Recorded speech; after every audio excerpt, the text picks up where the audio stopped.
Moving ahead, we're going to the file upload section. In this one, we'll cover how to use file upload functionalities to gain code execution.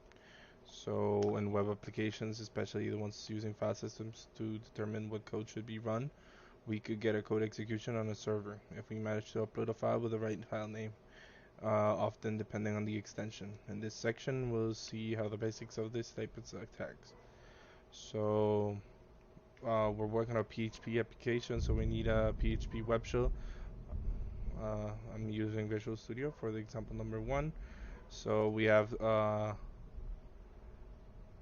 create a file with a PHP extension on a PHP shell. So I'm using Visual Studio. I created this file called phpinfo.php, which has the PHP info function. So we come here to file upload, choose file, show all files.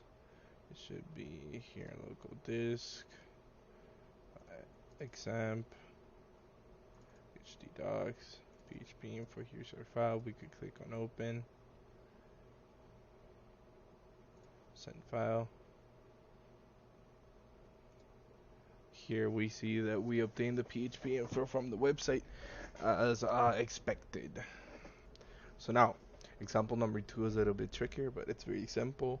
Um, In the first example, we did a basic upload form. Now the developer has put on a restriction on the file name, so it cannot end with PHP. So we need to bypass this with one method. We could change the extension to PHP 3, 4, or 5, or we could also add dot blah dot PHP example.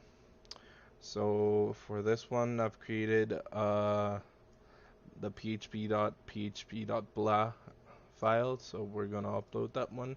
So we choose our file, show our files, the dot file, it's there, we send it to the server, upload done, we can file that file here, and we obtain the PHP information that we need.